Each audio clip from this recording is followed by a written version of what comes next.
Hi Raj, welcome to India Today SoSouth. Hi.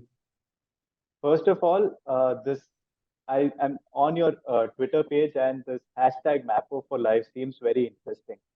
So, can you Right. tell me what do you do and how is this being a mapper, so important for Right. you? Right. I basically I've been fascinated by geography and maps ever since I was a kid. I was also a state topper in matriculation and when it comes to geography and history, long back, of course. I am one of those lucky kids, who got to uh, pursue uh, in profession what we had as a passion, right? Like, so it is a very rare to have that. And I was very lucky to have that kind of a course. And actually, so basically what I did was I studied what is called as geoinformatics. I was an expert in it, and I've been working with this organization called the Bera India for the last 9 years. And before that, I was freelancing in the same domain. So what I do is basically what we call as spatial science, which means that where things are and what it means to us, right? Like, so that is the rough gist of it, which means like, for example, if you are doing some kind of an urban planning or water resource management, there's a lot of data analytics that is involved, and that's where I come in. Um, so, um, so I posted quite a lot of maps in my Twitter account, and in fact, the Twitter I take a lot of inspiration from entertainment industry, and this Mapper for Life itself is an inspiration taken from a pro wrestling group, and I take inspiration from them.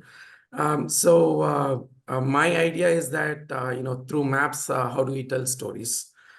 So that has been the crux of my Twitter account, and I usually post threads around it.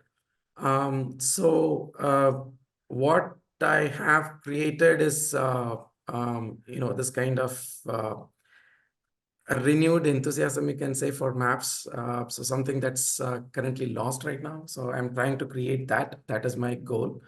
And luckily, the knowledge of it has helped me yesterday. And that's where, if I have to tell, so I've been using Google Maps for quite a while. But of course, I mean, how does one live without it? But my mom, I think many years ago, she used to be a little bit scared because we used to travel quite a lot to different places, faraway places, and she used to be like, "Is there a way that I can get notifications when you go to office or reach office or reach home or whatever it is, that kind of a thing." And so we started sharing locations between ourselves, so to my immediate and family members, and that's how it started. But we were using it for more logistical purposes. For example, let's say if I'm coming back to my hometown, and my mom needs to know where I am, whether I have reached the railway station, if I have to be picked up from the railway station, what time should we go, etc., etc. For all these purposes, we started sharing location with immediate family members, and I've been using it for quite a long time right now. Never we had this kind of a requirement where unfortunately this incident happened. Basically, um, uh, my father also travels quite a bit, and so what he did was, yesterday night around 1:30, he took the train from Nagarkoil to Trichy, uh, Kachiguda Express, and so he was basically. The train was relatively empty. It was like 7 people or something like that, and he was not having too much of luggage that way. He was just having some change of clothes and stuff like that in his bag, and then the cell phone, then the charger, some 1,000 rupees, and and also the Bluetooth earphones. So I think these are the costly ones. And some books, of course, no one cares about it. Even the thief didn't do anything about it. But anyway, so he was traveling from here at 1:40 or something around that. and he fell asleep. It was night, and he fell asleep, and one of the co-passengers stole it. My dad, I mean, the next big station is Tirunelveli Junction. So the thief's idea was more or less like, take the luggage and get down in Tirunelveli and come back in the same, in another train. His idea was my dad would be going in the opposite direction, right? So he won't be able Yeah. to get it out. And my dad realized it like some time later, before the next station. And so he searched. Luckily, he had a friend. My dad is a retired BSNL employee, and Okay. one of his friends was actually also traveling the train. And so they tried to search and everything. They called and everything. They didn't attend. So they called me back. So I was asleep and I woke up and so the first thing I checked was where was the mobile, and in Google Maps, and I saw that by that time the person had boarded the other train and he was heading to Nagarcoil. I mean, I saw the mobile being moving in the railway track. So I was pretty good with navigation, of course, since it's my profession, reading maps and everything, right? Like, so it was relatively easy, and I figured out it was in the railway track and it was moving in the direction of Nagarcoil. So I assumed that the person was from Nagarcoil. It was just a guess. And so I took my friend, I called my friend and he joined with me. And we tried to contact all these people whom we know in the railway station. And we went immediately to the railway station and we called the police, railway police. And the person was actually returning in Kanyakumari Express, which is, of course, it's a crowded train. When it reaches Nagarcoil, it will be like lots of people getting down, and it usually reaches by 5 o'clock, around 5 o'clock in the morning. So we were waiting in the railway station trying to nab him, but it was difficult in the crowd. We didn't have, I mean, my dad gave a very, rough description of this person, and also his bag was a black color bag. And since my dad was a union activist, we had the CITU symbol and the communist symbol and everything, all that was there in the bag. And other than that, we just had the mobile. So I was patiently waiting for the uh, mobile to reach. I was standing actually in the pedestrian crossing in the railway station to check if it was on the left side or in the right side, in which side of the train the person is. And my friends were actually standing near the entrances, but it was very difficult because of the crowd. So you know, so we lost him initially, and Okay. he went out of the station. But one thing I was clear was where he got down from the train. That was clear, and he crossed the main gate also. Till that we went, but we were actually lagging behind. The person also hadn't switched off the phone because the new feature in that phone is that you need a pin to switch it off. So luckily he hadn't switched it off, and there was a good stable internet connection. My dad had 57% battery as well, so which is actually, you can see it in Google Maps. Yeah. So I didn't call much the other person, even though police actually asked me to call multiple times, which I mean, I did only once. But I was just saying, like, I don't want to alert the person, as well as I don't know, I wanted to conserve the battery. And also sometimes, BSNL phones, when you call, internet doesn't work. Right. Like, so if you do that, I mean, I'm tracking through internet and I Hmm. need an internet. Both my phone and my father's phone requires internet. So I was like, I refrained from calling. And so once we reached the main gate, you know, uh, still hundreds of people were there, and we couldn't figure it out. There were buses that were heading to the bus stands. They were waiting for the people to board and everything. So based on what I mean, when the next update came, it was in a particular road, and usually this road is actually taken by the buses leaving the uh, railway station heading towards the bus stand.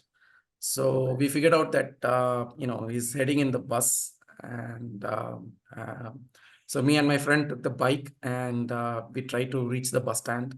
And My friend was a little bit worried, of course, because we were lagging behind.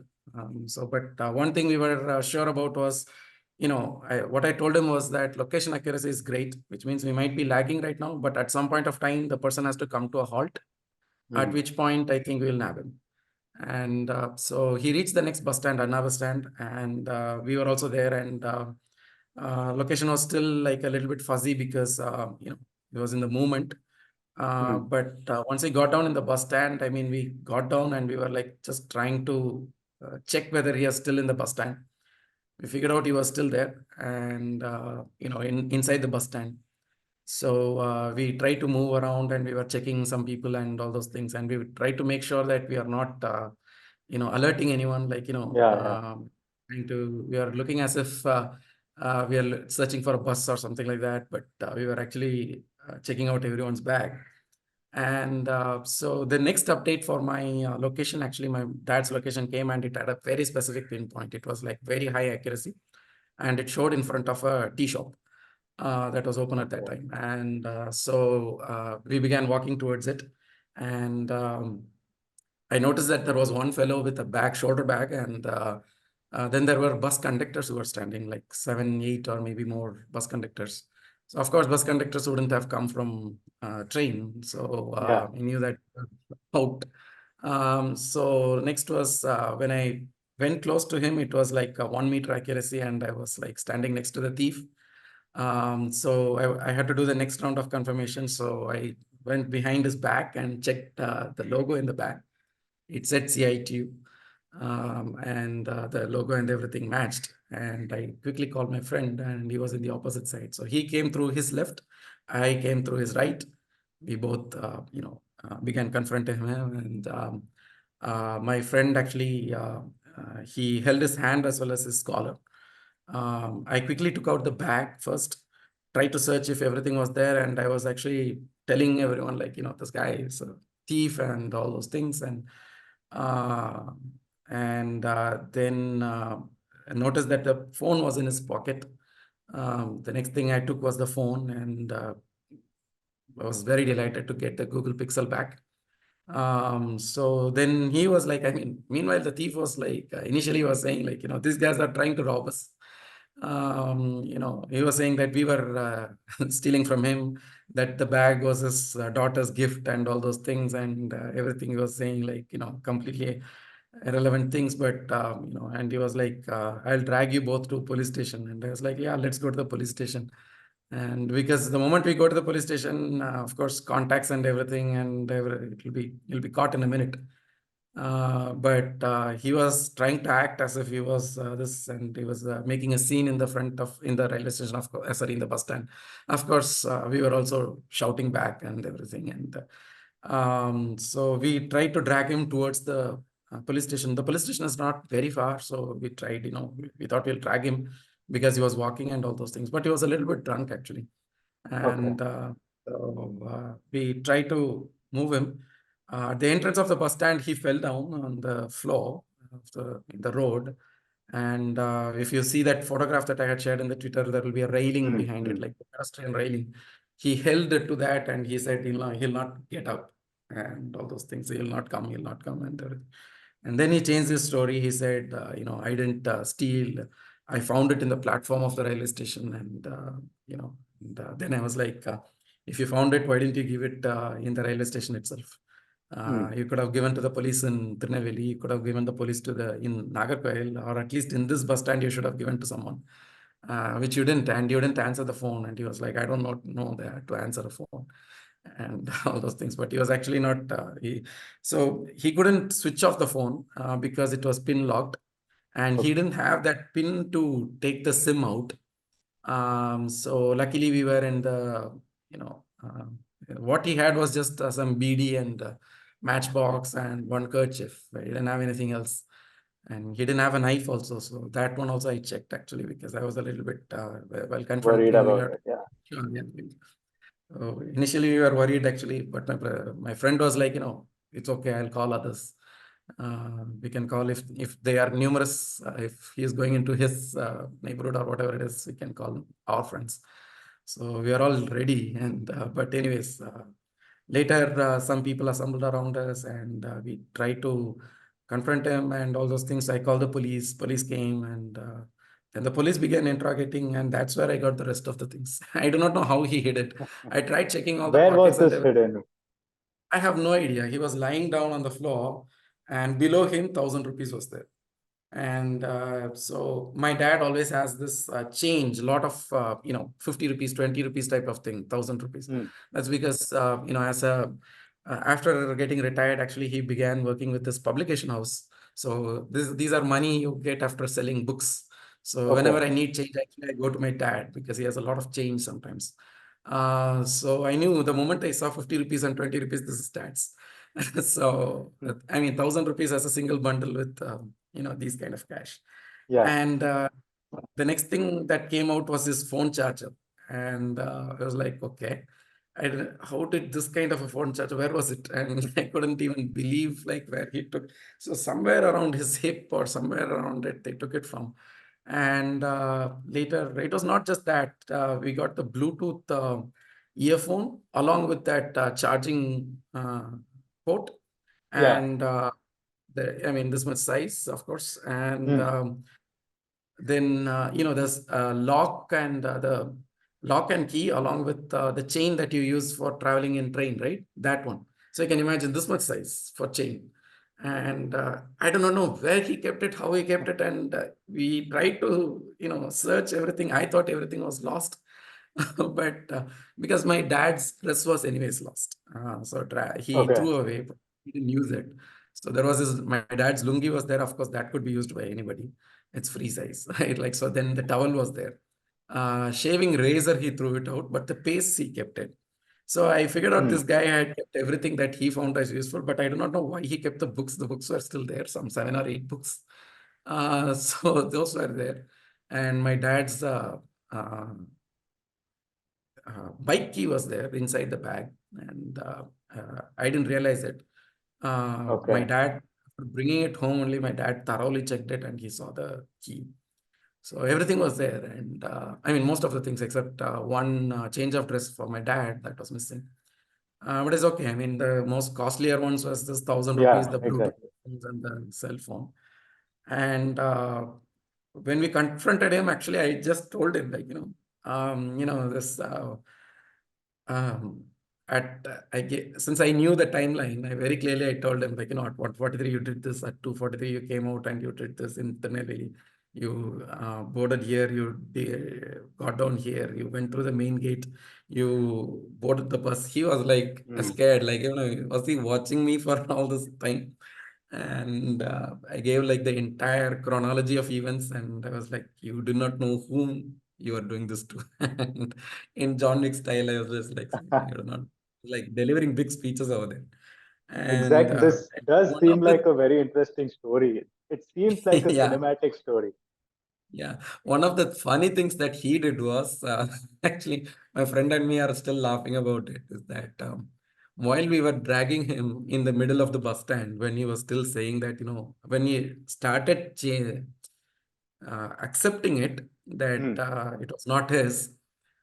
Around that time, he said, "You got your bag and your phone. Give me 100 rupees so that I can go in bus." It's like, my friend was like, "You stole from us and you are asking us money." Uh, And while lying on the floor, he said another thing like, um, I brought all the things like as if he was designated to bring it. He said like with a tone saying that, I brought everything to you. You should be happy about it. It's like, well, you stole it from us. Not like it's not like you're a delivery guy who brought everything carefully to us. And it's like he was speaking in that kind of a tone. But everything he said was a lie, and everything we realized that he was lying. He told me that he was working in some theater as a security guard, and no, sorry, not theater. It was a Kalyana Mandapa, marriage hall. okay. Okay. Uh, as a security guard and everything. I don't think anything of any single, because the moment I mean the entire thing like. He was trying to win sympathy. Two daughters. He said he has two daughters. Some surgery over here. Blah blah blah. Every possible story that could make you, uh, like feel sad for him. Yeah. Hmm. Of course, he was a petty thief, but but all these fake stories he was having. So what happened He to him? so I called the police, and the police were there, and they recovered rest of the stuff, and they asked me like if you have recovered everything. I said mostly yes. Most of the things have been recovered. It was like, do you want to pursue a case? And, people around me were actually, some were like encouraging, some were like discouraging. You have to also sit with this thief in the police station for some time. So it's like, I don't have that much time. Actually, I do have quite a lot of work. And I was like, Okay. I don't think I'd be able to manage it. And I was just telling my friend, I won't be able to manage this entire process. So the police, meanwhile, had taken mug shots of him and all those photographs and all those things, and as a known thief and all those things. So, yeah, as a complaint, I didn't register. But yeah, police were having it, so they were like, they were confident that this guy will be caught in another thing in our jurisdiction, because this also happened in Tirunelveli, right? Like, so it was Hmm. not Hmm. as a incident. It happened in Tirunelveli. Okay. Didn't happen here. So it is a complexity, right? Like, so railway police has jurisdictions over here, not the local police, and all those things, and the police were a little bit reluctant. And I was also like, the complexity, if I have to, and my dad was returning, he has to file a complaint, not me. And I was just recovering things. So I thought it was too complex for me. And I was like, I told the police officer I got everything. And he said, then you can go. And I was like, okay, Hmm. fine, I'll go. And we went. That's it. But And this is I a mean, great story.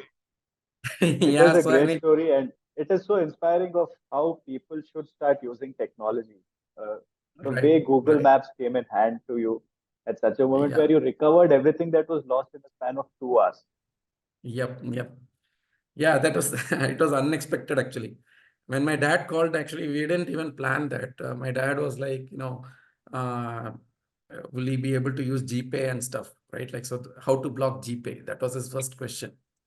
How to block GPay or other things. And I was like, then I checked where the location was. And like, I mean, later when he was coming, when my dad was coming, he got phone from another person, another passenger, and he called me.